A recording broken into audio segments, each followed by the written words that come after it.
आज मेरी ज़िंदगी का सबसे बड़ा दिन था। पोस्टिंग का लेटर जैसे ही हाथ में आया, पहली सोच यही थी कि अब वो दिन आ गया है जब मैं फुप्पू को वो खुशी दे सकता हूँ जिसका उन्होंने बरसों ख्वाब देखा। मैंने शहर की बेहतरीन बेकरी से मिठाई का डिब्बा लिया, लेकिन जो ही घर की दहलीज पर कदम रखा, जैसे पाँव तले ज़मीन निकल गए। मेरे हाथ से मिठाई का डिब्बा छूटा और ज़मीन पर बिखर गया। मैं हुसैन हूँ। उस वक्त 7 साल का था, लेकिन यादें आज भी एक जीती जागती फिल्म की तरह जहन में चलती हैं। हम सब लोग एक ही घर में रहते थे, अब्बू, अम्मी, चचा, चच्ची और मैं। एक पुरसुकून सा घर था जहाँ दिन का आगाज़ अम्मी की आवाज़ से और रात का अख्ताम अब्बू की दुआओं से होता। लेकिन वो दिन सब कुछ बदल गया जब फूफू हमारे घर आ गए। फूफू के आने की खबर अचानक नहीं थी। उनके और फूफा के झगड़े हमेशा से चलते रहे थे, लेकिन इस बार वो अपना छोटा सा बैग लेकर दरवाजे पर खड़ी थी। उनके साथ उनकी बेटी राश्ता भी थी, छोटी, खामोश, आंखों में सवाल लिए हुए। अब्बू ने दरवाज़ा खोला तो वो अंदर दाखिल हो गए, जैसे बरसों बाद कोई अपना लौट आया। लेकिन घर की फ़ज़ा में वो अपनायत नहीं थी जो होनी चाहिए थी। अम्मी ने किचन से झांक कर देखा और बस इतना कहा, फिर आ गई। उनकी आवाज़ में नाराज़ी छुपी नहीं थी। फूफा सोफे पर बैठते हुए बोली, भाई, अब मुझसे और बर्दाश्त नहीं होता। वो मर्द, वो मुझे इज्जत नहीं देता, हर बात पर झगड़ता है, हाथ उठाता है। अब बस मैं अपने मैके आ गई हूँ। अब्बू ने थोड़ी देर खामोशी अख्तियार की, फिर बहुत नरमी से कहा, तुम्हारा घर वही है जहाँ तुम्हारी शौहर है। रिश्ते तो निभाने से बनते हैं, बहन भागाने से नहीं। फुप्पो ने आंखों से आंसू पोंछे, मगर चेहरे पर जिद थी। अब्बू, मैं वापस नहीं जाऊंगी, मैं यहाँ ही रहूंगी, राश्ता के साथ। मैं पास ही बैठा सब सुन रहा था। मेरी समझ में कुछ कुछ आ रहा था, कुछ नहीं। अगले कुछ दिनों में घर की फ़ज़ा बिल्कुल बदल गई। अम्मी और चच्ची की बातों में फुप्पो के लिए छुपी तंज़िया बातें आ गई। कुछ लोग घर बसाने नहीं आते, उजाड़ने आती हैं। अम्मी ने एक दिन कहा, जब वो सालन में नमक ज़्यादा होने पर नाराज़ हुए। चच्ची किचन में बर्तन धोते हुए बोली, अब देखना, ये सिर्फ मेहमान नहीं बन के आए, कब्ज़ा करने आए हैं। अब्बू इन सब बातों से अलग रहने की कोशिश करते। वो हर रोज़ सुबह दफ्तर चले जाते, शाम को देर से आते और अक्सर खामोशी से खाना खाकर कमरे में चले जाते। मैं एक दिन सेहन में खेल रहा था कि फूफू पास आ गए। मेरे सर पर हाथ फेरते हुए बोली, मेरा हुसैन तो कितना प्यारा है, बिल्कुल मेरे भाई जैसा। मैंने हैरत से उनकी तरफ देखा। फूफू, क्या आप हमेशा यही रहेंगे? उन्होंने हंसकर कहा, क्यों, तुम्हें बुरा लग रहा है क्या? मैंने नफ़ी में सर हिलाया। नहीं, बस पूछ रहा था। मैं तुम सब के साथ रहना चाहती हूँ। राश्ता के लिए भी ये घर अच्छा है। तुम दोनों साथ पढ़ोगे, खेलोगे। वो बोल रही थी, लेकिन उनकी आवाज़ में एक अजीब सा अख्तियार छुपा हुआ था, जैसे वो जो चाहेंगे वही होगा। चंद दिनों में राश्ता मेरे कमरे में मेरे साथ पढ़ने लगी। वो मुझसे बड़ी थी, लेकिन मेरे साथ बैठी रहती। हम रियाजी के सवाल हल करते, कहानियाँ पढ़ते। वो बहुत कम बोलती, बस सर हिलाकर जवाब देती। मुझे उसकी खामोशी से डर लगने लगा था। एक रात में पानी पीने उठा तो अम्मी और अब्बू की आवाज़ें आईं। वो धीमे लहजे में बहस कर रहे थे। वो तुम्हारी बहन है, मगर उसका रवैया हम सबको बर्दाश्त करना पड़ेगा, अम्मी बोल रही थी। अब्बू ने थके हुए लहजे में कहा, मैं उसे कैसे निकालूं, वो मेरी बहन है। अम्मी ने आहिस्ता से कहा, और मैं तुम्हारी बीवी हूँ, मेरी जगह उसने ले ली है इस घर में। मैं दरवाजे के पास खड़ा रहा, जैसे मेरे कदम वहीं जम गया हूँ। शायद यही लम्हा था जब मैंने पहली बार महसूस किया कि रिश्तों का वज़न भी होता है, और कभी कभी वो इतना भारी हो जाता है कि घर के दरों दीवार हिलने लगते हैं। फूफू हर वक्त घर में मौजूद रहते, जैसे वो मेहमान नहीं, बालिकन हम। अम्मी और चच्ची की कोई बात उन्हें पसंद ना आती तो फ़ौरन बोल पड़ती। इस घर में औरतें सिर्फ बातें करना जानती हैं, काम कुछ नहीं करती। और अम्मी, जो नर्म मिजाज थी, अक्सर जब्त कर जाती।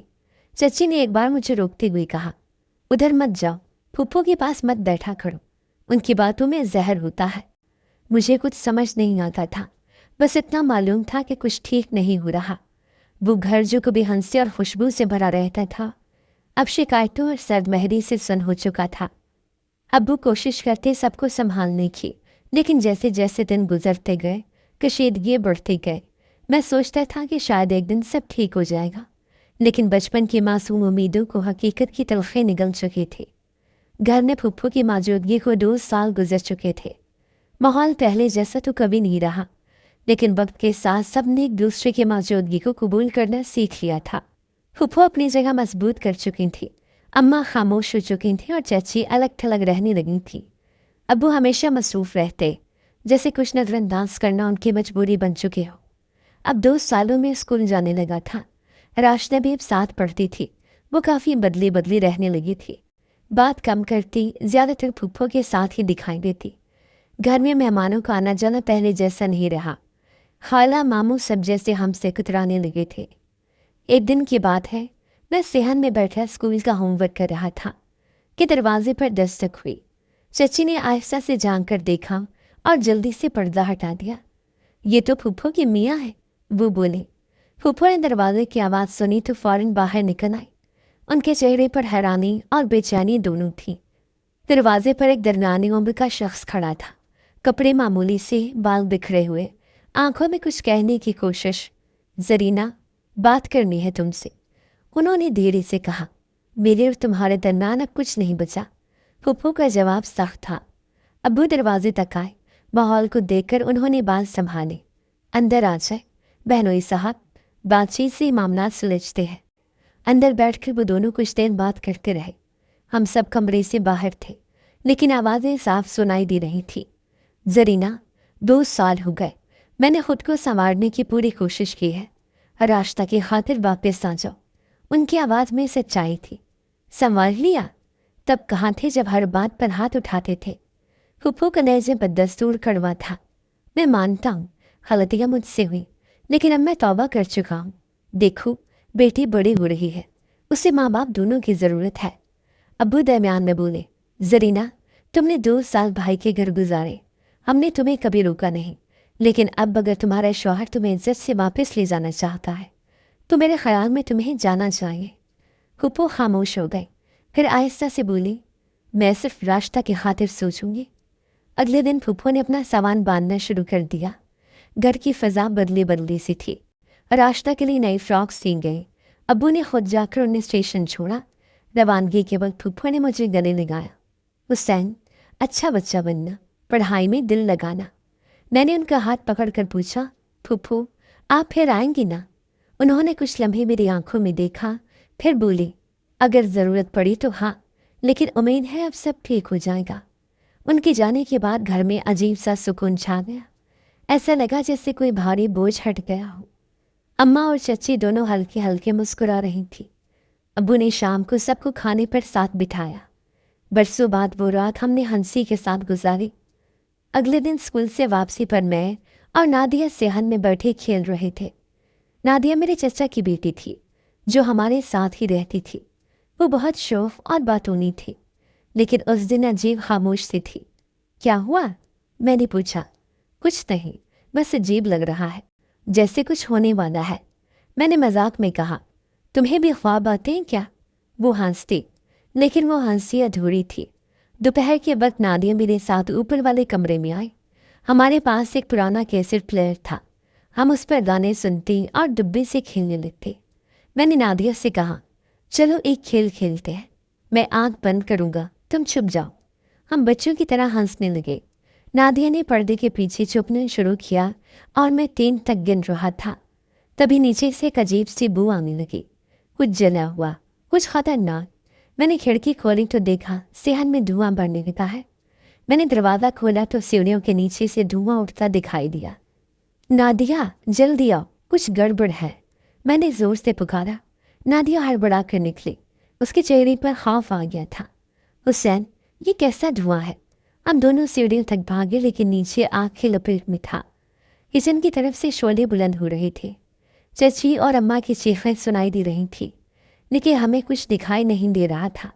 धुआं इतना था कि आंखें जलने लगी, सांस लेना मुश्किल हो गया। हम वापस ऊपर भागे, कमरा बंद किया और खिड़की से बाहर देखने लगे। सड़क पर लोग इकट्ठे हो चुके थे। एक पड़ोसी जोर से चिल्ला रहा था, कोई है ऊपर? बच्चों को बचाओ। नादिया रो रही थी। हम क्या करें? हम मर जाएंगे हुसैन। मैंने अपनी कमीज हिलाकर नीचे खड़े लोगों को मतवज्जो किया। कुछ ही देर में फायर ब्रिगेड आ गई। पानी के पाइप चलने लगे, सीढ़ियां लगाई गई और एक रेस्क्यू वर्कर ने ऊपर आकर हमें खिड़की से नीचे उतारा। हम सेहन में खड़े थे। पीछे पूरा घर जल रहा था। खिड़कियां, दरवाजे, वो तख्त जिस पर अब्बू बैठते थे, वो जगह जहां अम्मा नमाज पढ़ती थी, सब कुछ शोलों की नज़र हो रहा था। नादिया की चीख निकली, चच्ची कहाँ है? चच्चा कहाँ है? मैं खामोश खड़ा था। मेरी जुबान बंद हो चुकी थी। कुछ बोलने को बाकी न रहा था। रेस्क्यू वर्कर्स अंदर घुसे, लेकिन वो खाली हाथ वापस आए। नीचे पूरा हिस्सा जल चुका है। हमें 3 लाशें मिली हैं। ये जुमला मेरे कानों में पड़ा और सब कुछ घूम गया। मैंने ज़मीन पर बैठकर अपना चेहरा छुपा लिया। नादिया के आंसू थमने का नाम नहीं ले रहे थे। रात को हमें अस्पताल ले जाया गया। मामूली दम घुटने की शिकायत थी, मगर जिस्म से ज़्यादा हमारे दिल जख्मी थे। वार्ड के कोने में हमें कंबल ओढ़ाकर ले जाया गया। एक नर्स ने पानी दिया, लेकिन हमारे हालत में कुछ नहीं जा रहा था। अगले दिन अब्बू की लाश शनाख्त के लिए बुलाया गया। अब्बू के चेहरे पर गोश्त बाकी नहीं था, सिर्फ हाथ में पहनी घड़ी ने उनकी शनाख्त मुकम्मल बनाई। अम्मा के लिए सिर्फ उनके नथ और चच्चे के लिए उनका लॉकेट। लाशें एक सफ़ेद कपड़े में लपेटी गई। वो लोग जिन्होंने हमें ज़िंदगी दी थी, वो ज़िंदगी की आग में जल गए। फूफो को इत्तला दी गई। वो दूसरे शहर में थी। दोपहर को वो तेज़ रफ्तारी से अस्पताल पहुंची।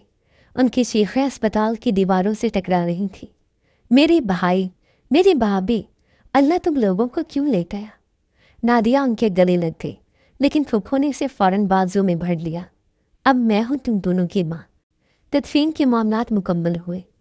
कब्रिस्तान की खामोशी में वो 3 कब्रें एक कितार में मिट्टी तले सो रही थीं। कुछ रिश्तेदार मौजूद थे, लेकिन ज़्यादातर चेहरे अजनबी थे, या वो जो आकर सिर्फ अफसोस की रस्म निभा गए।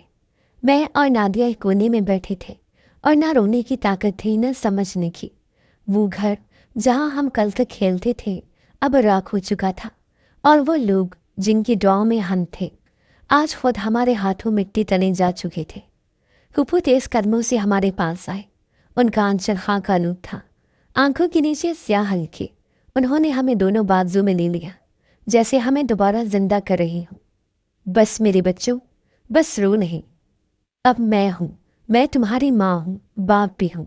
उनकी आवाज़ में अज़्म था। नादिया का सर उनकी गोद में था, और मैं उनके कंधे से लगा बैठा था। खामोशी में बस एक सांस चलती थी।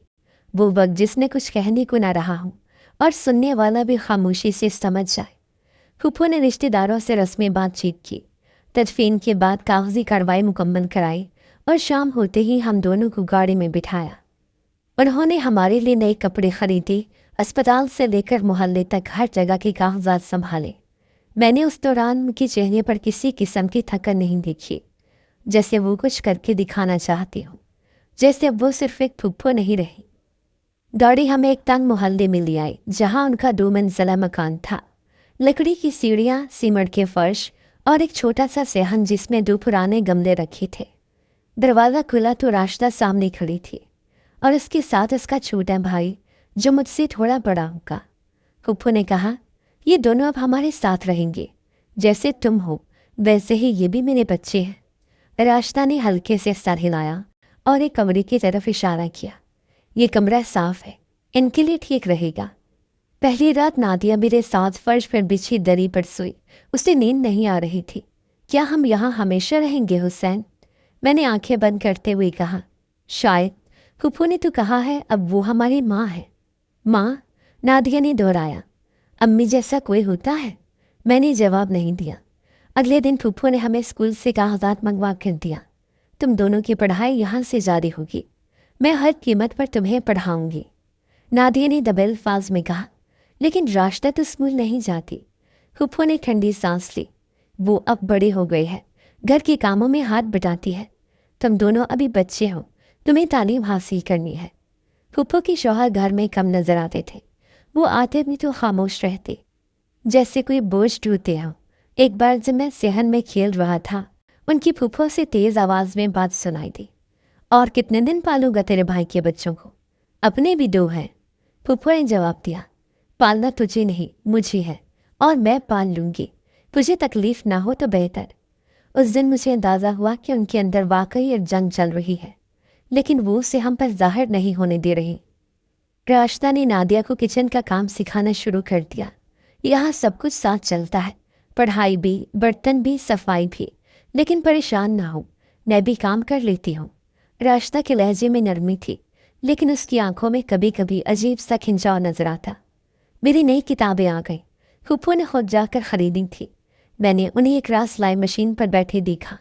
जब सब सो चुके थे, वो कपड़ों पर नाप के साथ कट लगा रही थी और उनकी आंखें बार बार झपक रही थी। फुप्फो, आप कब सोती हैं? मैंने पीछे से आकर पूछा। उन्होंने मुड़कर मुस्कुराया। जब तुम्हारे ख्वाब मुकम्मल हो जाएंगे तब। मैं कुछ न कह सका, बस चुपचाप वापस अपने बिस्तर पर आकर लेट गया। लेकिन अब नींद कम और सोचें ज़्यादा आने लगी थी। कई दिन ऐसे गुजरे जब घर का हर कमरा हमें याद दिलाता रहा कि हम किसको खो चुके हैं। लेकिन वो सेहत, वो सीढ़ियाँ और वो सिलाई मशीन की आवाज़ हमें ये भी जिताती रही कि शायद कुछ लोग अपनों से ज़्यादा अपनों का हक अदा करते हैं। मुझे नहीं मालूम था कि वो मोहब्बत जो आज मेरी मुहाफ़िज़ बनी हुई है, एक दिन मेरे लिए सबसे बड़ा इम्तिहान बन जाएंगी। अभी हम सिर्फ ज़िंदा रहना सीख रहे थे और ज़िंदगी हमें हर रोज़ नया सबक सिखा रही थी।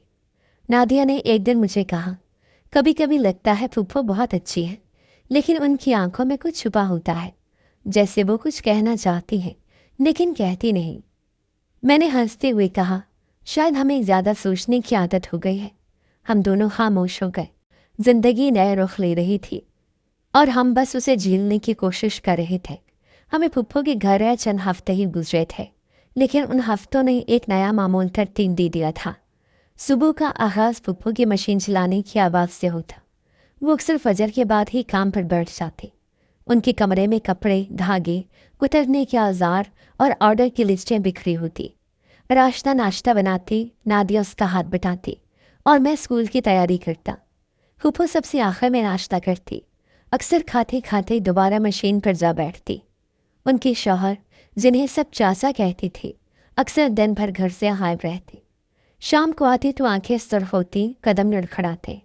कुछ कहती नहीं थी, बस सीधे कमरे में जाकर लेट जाते। एक दिन मैंने फूफो से पूछ लिया, चाचा जी को क्या हो गया है? उनकी तबीयत रोज़ ख़राब रहती है। फूफो ने सिलाई रोकते हुए कहा, वो बीमार नहीं, बस अपनी मर्जी की बीमार है। तुम बस अपनी पढ़ाई पर ध्यान दो।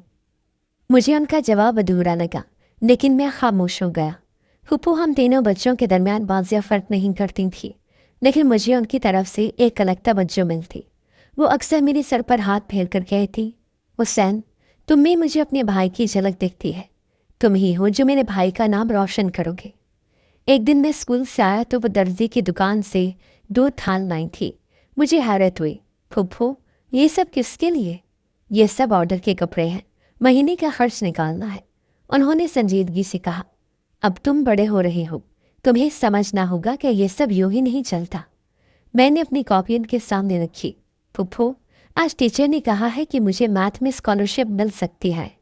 उन्होंने फ़ौरन मेरी कॉपी खोली, सवालात देखे और खुशी से मेरी पेशानी छुई। तुम मेरा फ़ख्र हो हुसैन। राशिदा ये सब देख रही थी। उसने आहिस्ता से कहा, फुप्पो, मेरी भी टेस्ट में अच्छे नंबर आए हैं।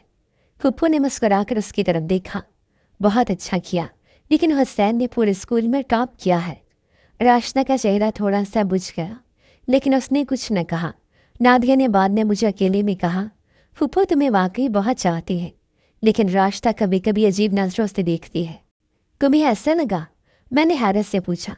हाँ, और वो तुम्हारी बातों पर ज़्यादा बोलती भी नहीं। मैंने बात टाल दी।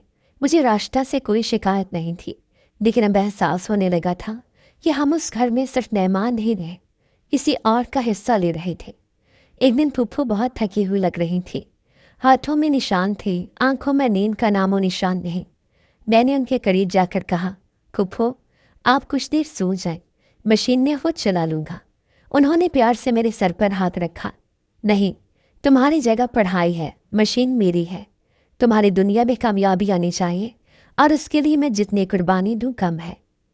चाचा की गैर हाजिरी बढ़ती जा रही थी। एक शाम वो घर आए तो मुकम्मल नशे में थे। दरवाज़ा ठोकर से खोला, दीवार से टकरा कर अंदर आए। फुप्पो ने उन्हें सहारा दिया। कमरे में पहुंच आया, लेकिन वो गालियां देने लगे। तुझे मिला क्या इन बच्चों को पालकर? तेरा अपना बेटा रोटी मांगता है और तू उस हुसैन की किताबों में पैसा झोंक रही है। फूफो चुप रहे, बस उनका बाजू थाम कर खामोशी से बिस्तर पर लिटाया। मैं दरवाजे के पीछे खड़ा सब सुन रहा था। वो लम्हा अजीब था। कुछ समझ नहीं आ रहा था कि जो मेरे लिए सब कुछ कर रही है वो खुद क्या कुछ सह रही है। कई रातें ऐसी आईं जब फूफो सोए बगैर कपड़े सीती रही। उनके हाथों पर छाले बन गए थे। मैंने एक दिन उनके हाथों पर मरहम लगाते हुए कहा, ये सब क्यों? हमें स्कूल की बात पढ़ने की क्या ज़रूरत है? मैं काम कर सकता हूँ। उन्होंने मेरा हाथ झटक दिया। नहीं हुसैन, तुम काम के लिए नहीं, बड़े आदमी बनने के लिए पैदा हुए हो। तुम्हारी पढ़ाई ही मेरा फ़ख्र है। नादिया ने भी एक दिन कहा, फूफो हम भी सिलाई सीख लेते हैं, कुछ तो बोझ कम होगा। फूफो ने उसे भी रोक दिया। तुम दोनों सिर्फ पढ़ोगे, घर की काम रास्ता देख लेगी। रास्ता सब देखती रही, सुनती रही। उसके चेहरे पर वक्त के साथ तलखी आने लगी थी, लेकिन वो खामोश रहे, वही खामोशी जो कभी रास्ता के बाग में थी। अब हालात ये हो गए थे कि घर का खर्च, बच्चों की फीस और राशन तक सब फूफो की सिलाई से निकलता। कभी कभार वो पुराने कपड़े भी सीती थी और पुराने ग्राहकों से उधार लेने से भी नहीं कतराती। मैंने ये सब अपने दिल में रख लिया। अब मैं जान गया था कि हमारी सरों पर छत जिस मोहब्बत से कायम है वो किसी कर्ज की नहीं, किसी माँ के फैसले की बुनियाद पर खड़ी है। मगर यह भी हकीकत थी कि हर फैसला, चाहे जितना भी नेक हो, अपनी कोई कीमत ज़रूर रखता है, और वो कीमत कब, कैसे और किससे वसूल की जाएगी ये वक्त बताता है। फूफो की सिलाई मशीन के पहिए के साथ मेरी तालीम का पहिया भी चल पड़ा था। स्कूल में मेरा नाम हमेशा पोजीशन होल्डर्स में आता। क्लास का हर उस्ताद मुझे पहचानता था। इम्तिहान के दिनों में मेरा बैग कुछ ज़्यादा भारी और रातें कुछ कम नींद वाली हो जाती थी, लेकिन फूफो का इसरार होता, बस बेटा, एक दिन ऐसा आएगा जब तुम्हारे सर पर ये किताबों का बोझ ताज बन जाएगा। घर का माहौल अब भी ऐसा नहीं था कि सब कुछ आसान हो। रास्ता घर के कामों के साथ सिलाई भी सीखने लगी थी, लेकिन उसके अंदर एक अजीब सी खामोशी बढ़ती जा रही थी। फूफो ने एक दिन सख्ती से कहा, सलमान, अगर तुमने स्कूल न जाना शुरू किया तो मैं तुम्हें फैक्ट्री में भिजवा दूंगी। सलमान ने हंसते हुए जवाब दिया, फूफो, हुसैन है ना, वो तो पढ़ लिख कर सब संवार देगा, मुझे क्या ज़रूरत है। फूफो का चेहरा एकदम संजीदा हो गया। उन्होंने सिलाई छोड़कर कहा, हर माँ चाहती है कि उसका हर बच्चा संवरे, लेकिन अगर कोई खुद बिगड़ना चाहे तो माँ कुछ नहीं कर सकती।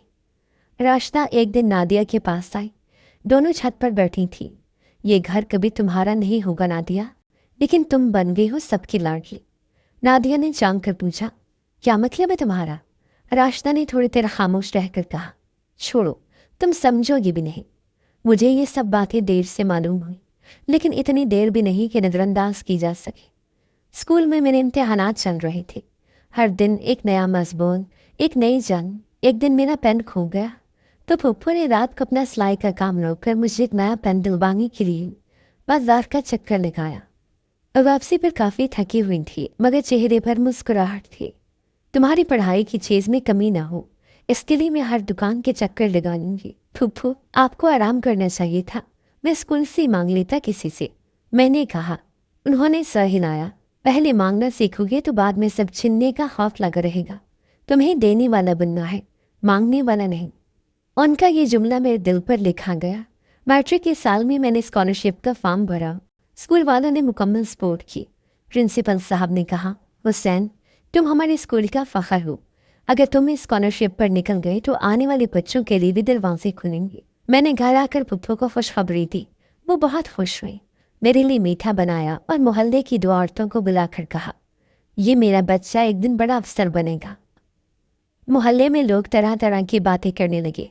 अपने बच्चों को तो राशन पूरा नहीं देती, भाई के बेटे पर सब कुछ लुटा रही है।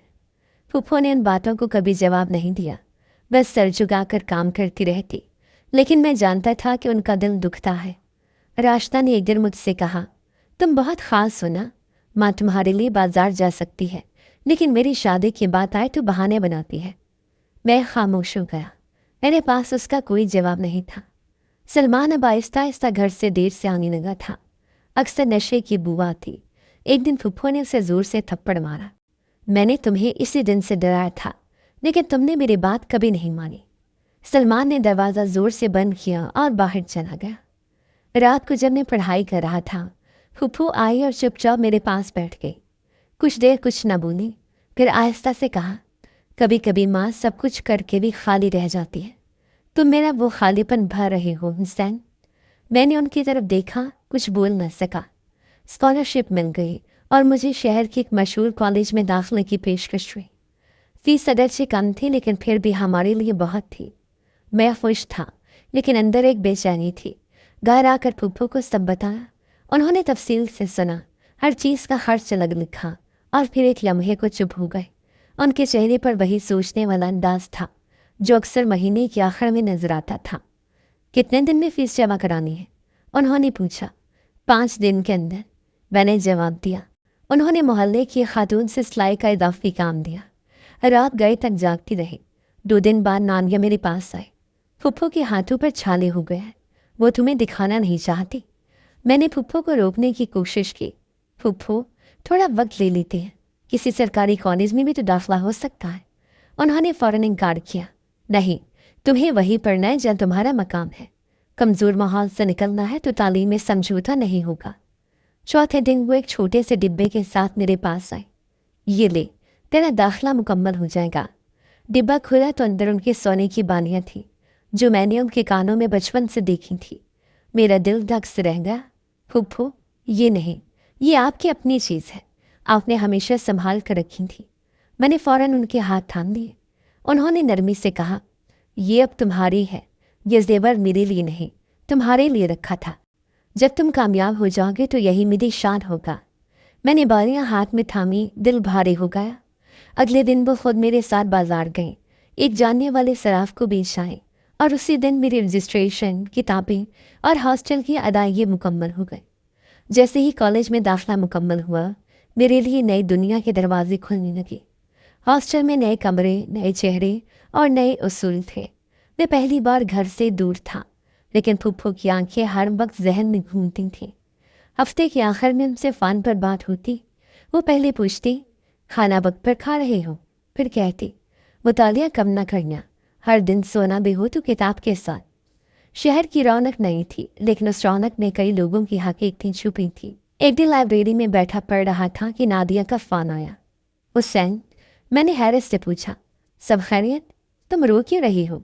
नहीं, बस तुम्हारी याद आई, कुछ कहना था लेकिन हिम्मत नहीं हो रही। मैं चुप रहा, फिर आहिस्ता बोला, जो भी है साफ साफ कहो, हम बचपन से साथ हैं।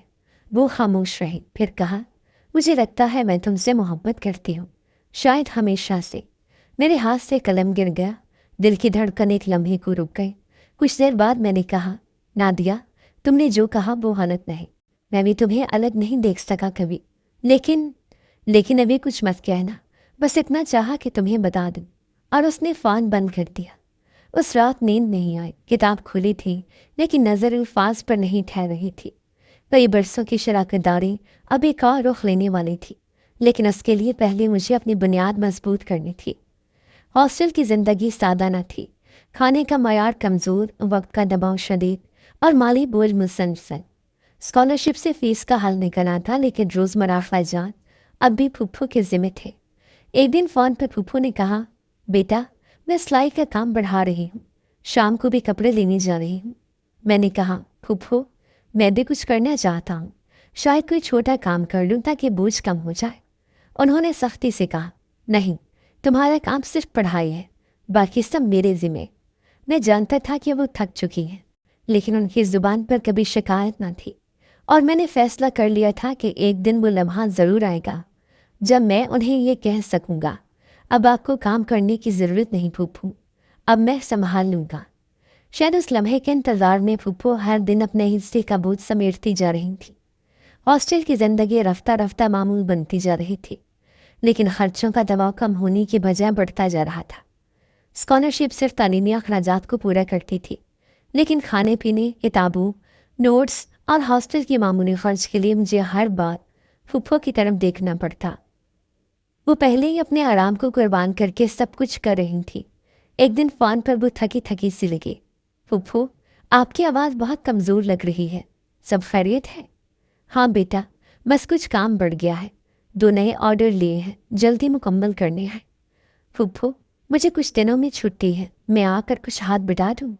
नहीं हुसैन, तुम बस अपनी पढ़ाई पर ध्यान दो, हम यहाँ सब संभाल लेंगे। फ़ोन बंद हुआ तो मैं देर तक सोचता रहा। अब वो वक्त आ चुका था कि मुझे कुछ खुद करना चाहिए। अगली सुबह मैंने कॉलेज के करीब छोटे कारोबारों पर नज़र डालना शुरू की। एक छोटी सी जगह नज़र आई जहाँ दिन के वक्त खाने पीने की चीज़ें फ़रोख्त होती थी। एक छोटे से होटल वाले बाबा जी से बात की। बाबा जी, अगर मैं यहाँ दाल चावल का छोटा सा ठेला लगा लूँ तो क्या जगह दे देंगे? उन्होंने ऊपर से नीचे तक देखा। पढ़ने वाली लगते हो, ये काम तुम्हारे बस का नहीं। काम कोई छोटा बड़ा नहीं होता, बस इज्जत होनी चाहिए, मैंने जवाब दिया। वो मुस्कुराए। ठीक है, एक कोने में जगह है, साफ रखो, वक्त पर आओ तो एतराज़ नहीं होगा। मैंने अगले ही दिन से तैयारी शुरू कर दी। हॉस्टल के कमरे में रात को पढ़ता, सुबह कॉलेज जाता, दोपहर को कॉलेज के बाद ठेले पर दाल चावल, चने चावल और खीर रखता। ज़्यादा नहीं, बस इतना कि शाम के वक्त तक बिक जाए। पहले दिन ही 4 ग्राहक आ गए। एक ने पूछा, लगता है पढ़ने वाले हो? जी, पढ़ भी रहा हूँ, कमा भी रहा हूँ। 2 दिन में रोज़ाना का एक मामूल बन गया। थैले से कुछ आमदनी होने लगी तो मैंने कॉलेज की कॉपियों और फाइलों का बोझ कम होते देखा। हॉस्टल की कैंटीन से खाना लेना भी बंद कर दिया। जो कुछ बचता वही खुद पका लेता। रात को हॉस्टल में वापसी पर किताबें खोलता, कानों में फूफो की आवाज़ गूंजती। अपना वक्त ज़ाया मत करना, तुम्हें किसी की बैसाखी नहीं चाहिए। एक रात मैं खिड़की के पास बैठा था कि नादिया की कान आई। हुसैन, सो तो नहीं गए? नहीं, बस नोट्स तैयार कर रहा था। तुम कैसी हो? चंद लम्हे की खामोशी के बाद उसने कहा, फूफो की तबीयत अब पहले जैसी नहीं रही। सिलाई करते करते उनकी कमर में दर्द रहने लगा है। उन्होंने तो कुछ नहीं बताया मुझे। नहीं बताती, लेकिन मैं देख रही हूँ वो खुद को थकाती जा रही हैं। रास्ता भी अलग हो गई है। सलमान दिन ब दिन बिगड़ता जा रहा है। रास्ता अलग हो गई, क्या मतलब? अब वो सिर्फ अपने काम से काम रखती है। शायद फूफो का रवैया उसे अच्छा नहीं लगता। कहती है कि तुम सब कुछ हो और हम बस बोझ। ये सब कुछ मेरी वजह से है? नहीं, तुम्हारा कोई कसूर नहीं, लेकिन माहौल बदल गया है। सबके दिलों में कुछ न कुछ जमा हो रहा है। मैं चुप रहा।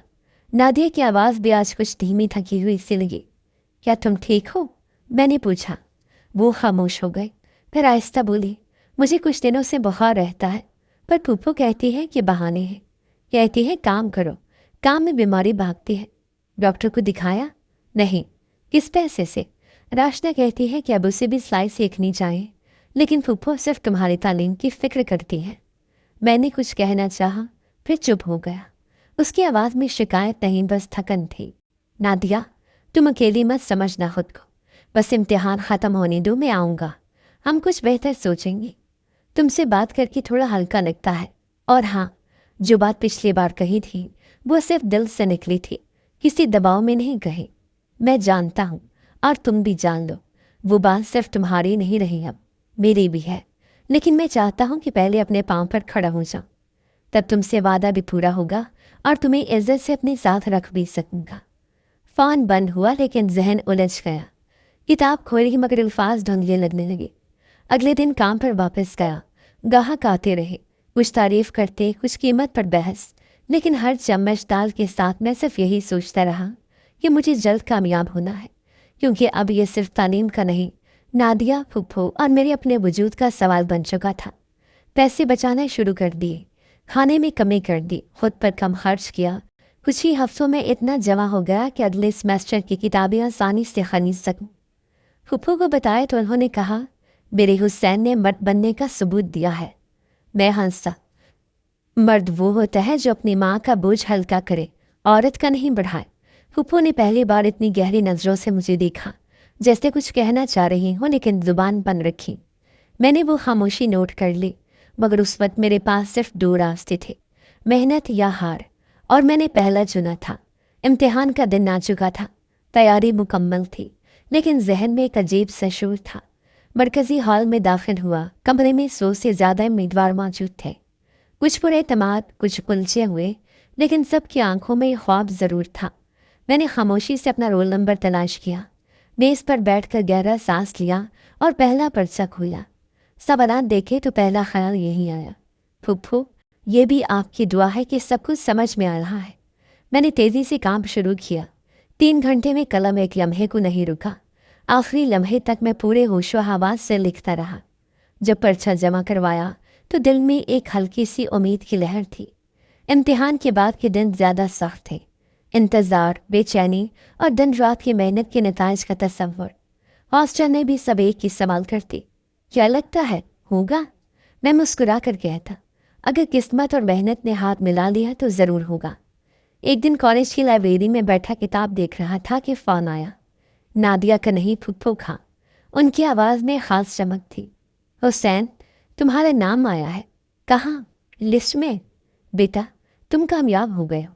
मुकाबले के इम्तिहान में तुम्हारा नाम टॉप 10 में है। मेरे हाथ से किताब गिर गई। एक लम्हे को लगा जैसे कुर्सी हिल गई हो।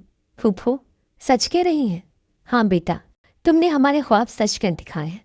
मेरी खुशी नाकाबिले बयान थी। खबर फैलने में देर नहीं लगी। कॉलेज की जानिब से एक तकरीब रखी गई जहाँ मीडिया भी मौजूद था। मुझसे सवाल किया गया, आपकी कामयाबी के पीछे सबसे बड़ा हाथ किसका है? मैंने माइक के सामने खामोशी से कुछ लम्हे गुजारे, फिर कहा, मेरी माँ, जिन्होंने मुझे जन्म नहीं दिया लेकिन जिंदा रखा। मेरी फूफू, वो औरत जो सुबह से रात तक सिलाई करती रही ताकि मैं एक दिन अपने पाँव पर खड़ा हो सकूं। एक रिपोर्टर ने पूछा, उनका नाम? जरीना बीबी। वो मेरे लिए सिर्फ फूफू नहीं, मेरी माँ, बाप, सब कुछ है। तकरीब के बाद कॉलेज के प्रिंसिपल ने मुबारकबाद दी। तुम जैसे तालिब इल्म हमारी फ़ख्र है। तुमने दिखा दिया कि हालात चाहे जैसे भी हों, लगन कामयाबी दिलवा देती है। शहर भर में मेरा जिक्र होने लगा। पोस्टिंग का लेटर जैसे हाथ में आया, पहली सोच यही थी कि अब वो दिन आ गया है जब मैं फूफू को वो खुशी दे सकता हूँ जिसका उन्होंने बरसों ख्वाब देखा। स्पेशल प्रोटेक्शन यूनिट में मेरा नाम आया तो पूरे बैच में सबने तालियां बजाकर मुबारकबाद दी। मैस में मेरी आखिरी रात थी। साथियों ने छोटा सा फंक्शन रखा।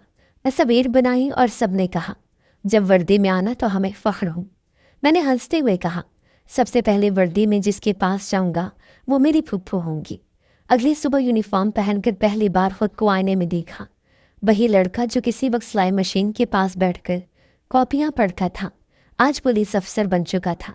दिल में एक अज़्म था और आंखों में एक और मंजर। फूफू के चेहरे पर वो मुस्कुराहट जो शायद बरसों बाद असल खुशी से फूटेगी।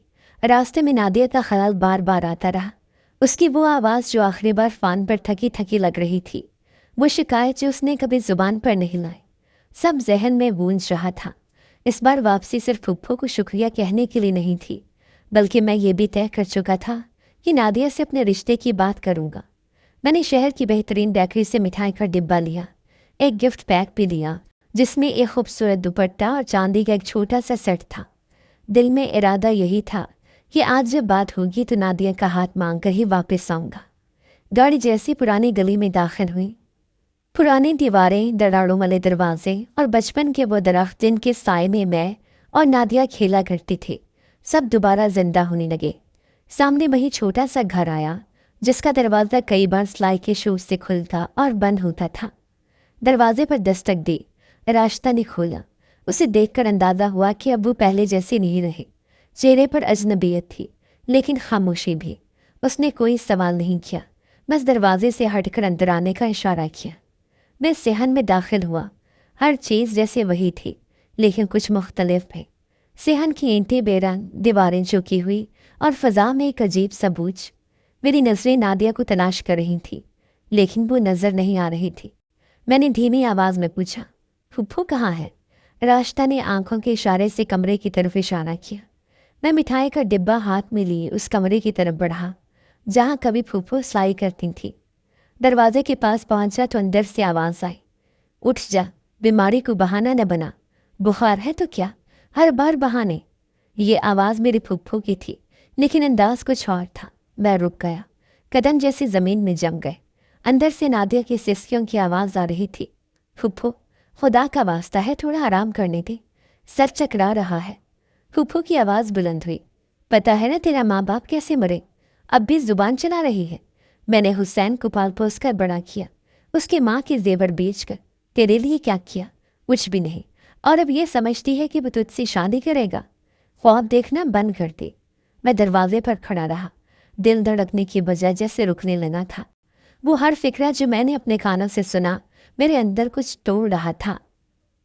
तभी नादिया की खफीफ आवाज़ आई, अगर हुसैन को सब पता चल गया तो? फूफो की आवाज़ जैसे जहर में बुझी हुई थी।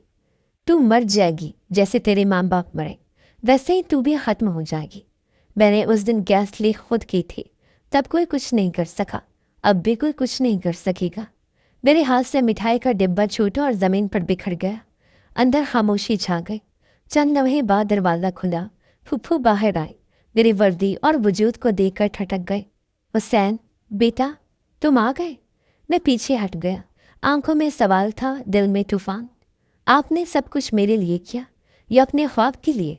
फूफू ने आगे बढ़ने की कोशिश की। बेटा, तुम्हें जो बनाना था वो बना दिया, अब बस आगे बढ़ो, मैंने एक सख्त लहजे में कहा। और जो पीछे माजी है, जो माँ बाप को आग में झोंक कर आपने मुझे बचाया, वो सब? राशिदा, नादिया सब सेहन में आ गए थे। मैंने नादिया की तरफ देखा जो दीवार के सहारे खड़ी थी, कमज़ोर और खामोश। मेरी नज़रों से आंख मिलाते हुए उसने सिर्फ इतना कहा, अब सब तुम्हारे सामने है हुसैन, फैसला तुम्हारा है। मैंने वर्दी की जेब से फ़ोन निकाला और एक नंबर मिलाया। हेडक्वार्टर, मुझे एक इमरजेंसी गिरफ्तारी करानी है। फूफो ने पीछे हटते हुए कहा, तुम ऐसा नहीं कर सकते, मैंने तुम्हें पाल पोस कर बड़ा किया है। मैंने सख्त लहजे में कहा, लेकिन वो सब तुम्हारे जुर्म के जवाब नहीं बन सकते। दरवाजे पर पुलिस की गाड़ी की आवाज़ आई और मैंने अपना फ़ैसला मुकम्मल कर लिया। अब मैं सिर्फ वो बच्चा नहीं रहा था जिसे किसी ने गोद लिया था, अब मैं कानून था और कानून के सामने सब बराबर होते हैं। पुलिस की गाड़ी फूफू अपने साथ ले गई, लेकिन मेरे अंदर जो तूफान था वो गिरफ्तारी से नहीं थमा। मैं वर्दी में मिठाई के खाली डिब्बे के साथ उसी सेहन में खड़ा था जहाँ कभी सिलाई की आवाज़ें गूंजती थी। राशना एक तरफ बैठ गई, सर झुकाए। नादिया खामोशी से अपने कमरे में वापस चली गई। मैं अभी तक सोच रहा था कि सब कुछ किस मोड़ पर आकर टूटा। वो औरत जिसे मैंने माँ समझा, जिसकी दुआ में अपनी कामयाबी तलाश की, वही मेरे असल माँ बाप की कातिल निकली। मैंने अपनी वर्दी उतारी, हाथ धोए और चुपचाप नादिया के कमरे की तरफ बढ़ा। दरवाजे पर दस्तक दी। नादिया, बात करनी है। अंदर से कोई जवाब नहीं आया। मैंने हल्के से दरवाज़ा खोला। नादिया बिस्तर पर बैठी थी, सर नीचे, चेहरा पीला, आंखों में वो रोशनी नहीं थी जो बचपन में चमकती थी। मैं उसके पास जाकर बैठ गया। तब से जानती हो ये सब? उसने आहिस्ता से कहा। मुझ माँ से पहले सिर्फ अंदाज़ा था, बाद में जब वो खुद बोलने लगी तब यकीन हुआ। क्यों नहीं बताया? बताती तो तुम यकीन करते, वो तो तुम्हारे सब कुछ थे। उसके लहजे में शिकायत नहीं थी, सिर्फ थकन थी। मैंने सर पकड़ लिया। इतना बड़ा धोखा, और मैंने हर कदम पर उन पर यकीन किया। नादिया ने मेरी तरफ देखा। उन्होंने बहुत कुछ किया तुम्हारे लिए, लेकिन जो किया वो अपना मतलब निकालने के लिए किया। और सबसे खौफनाक बात ये कि वो ये सब फखर से कहती थी, जैसे कोई कारनामा हो। मैंने कहा, अब तुम मुझसे सच सुनो, मैं तुमसे शादी करना चाहता था और आज वो बात करने आया था, लेकिन जो सुना उसने मुझे तोड़ दिया। नादिया ने आंखें बंद कर ली। ये फैसला तुम्हें हमारे दरमियान नहीं, अपने ज़मीर और उस सच के दरमियान करना है जो तुम्हें मिला है। मैं खामोशी से कमरे से बाहर आ गया। अगली सुबह कोर्ट में दरख्वास्त थी। फूफू को अदालत के सामने पेश किया गया। जज ने तफसीलात मांगी, सबूत पेश हुए। मैंने वो तमाम रिकॉर्ड अदालत में जमा करवाया जो फ़ोन पर रिकॉर्ड हुआ था।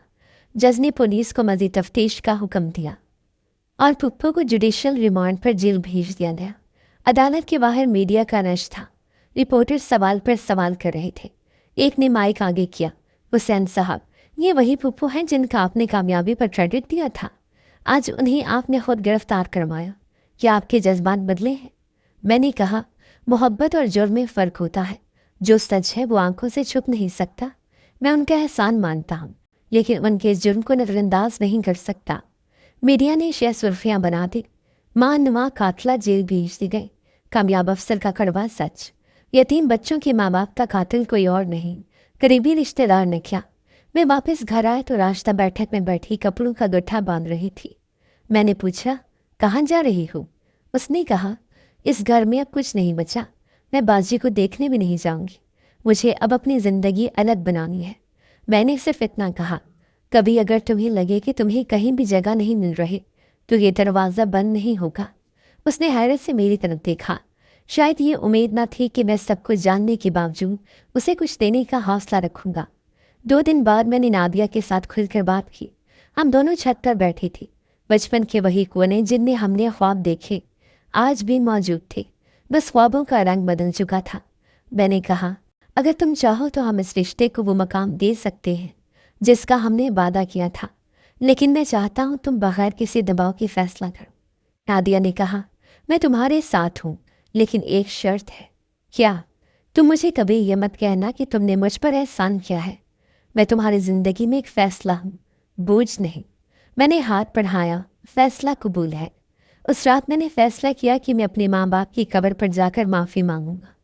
इसलिए नहीं कि मैंने जुर्म किया, बल्कि इसलिए कि मैं उनके कातिल को देर से पहचान पाया। अगली सुबह कब्रिस्तान गया, मिट्टी पर हाथ रखा और कहा, मैं आज आपके बेटे की तरह नहीं, आपके इंसाफ की नुमाइंदे की तरह आया हूँ। जिसने आपसे ज़िंदगी छीनी वो कानून के शिकंजे में है। कमरे में आकर मैंने अपनी वर्दी दोबारा पहनी और आईने में खुद को देखा। अब जो चेहरा नजर आया वो सिर्फ कामयाब अफसर का नहीं, एक ऐसा बेटा था जिसने अपने माँ बाप का इंसाफ मुकम्मल किया था। और यही सच्चाई की पहली मुकम्मल आहट थी। बाकी दास्तान अभी बाकी थी। जिस सच की बुनियाद पर सारी ज़िंदगी खड़ी की थी वो खुद रेत की दीवार निकला। फूफो ने मेरे सामने जो चेहरा रखा वो मोहब्बत का था, कुर्बानी का था, मगर जो पर्दे के पीछे छुपा था वो हिर्स, इंतकाम और फरेब से भरा हुआ था। अदालत में जब गवाहियाँ मुकम्मल हुईं तो केस एक बंद फाइल की तरह ख़त्म नहीं हुआ, बल्कि एक चीख की तरह कमरे अदालत में गूंजता रहा। फूफो ने इतराफ़ किया कि गैस लीक उनकी मनसूबाबंदी का हिस्सा थी। उन्होंने अदालत में साफ कहा, मैंने सब कुछ अपने बच्चों के लिए किया। अगर मैं ऐसा न करती तो रास्ता की ज़िंदगी बर्बाद हो जाती। जज ने सवाल किया, क्या किसी की ज़िंदगी संवारने के लिए दूसरों की जान लेना जायज़ है? फूफो ने खामोशी से सर झुका लिया। अदालत ने कत्ल, साजिश और सबूतों की बुनियाद पर फूफो को उम्र कैद की सज़ा सुनाई। ये वो दिन था जब एक रिश्ता टूटा, लेकिन इंसाफ कायम हुआ। मैं कमरे अदालत से बाहर आया तो नादिया मेरा इंतज़ार कर रही थी। उसके चेहरे पर खामोशी थी, मगर उसमें एक एतमाद भी था। हम दोनों बिना कुछ बोले एक दूसरे के साथ चल दिए। रास्ते में मैंने कहा, जब सच का बोझ इतना भारी हो तो रिश्ते टूटते नहीं, निखरते हैं। नादिया ने आहिस्ता कहा, लेकिन कुछ रिश्ते ऐसे होते हैं जो सच सामने आते ही अपनी पहचान खो बैठते हैं। मैंने नादिया से शादी की तजवीज़ पर अब कोई सवाल बाकी न रखा। हमने सादगी से निकाह किया और सबको मदऊ किया जो हमारी कहानी का हिस्सा थे।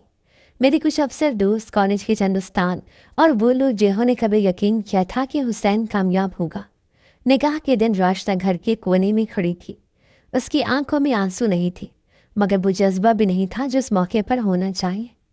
मैंने उसके करीब जाकर कहा, ये घर तुम्हारा भी है। जो तुम्हारी माँ ने किया वो तुम्हारी सज़ा नहीं बनेगा।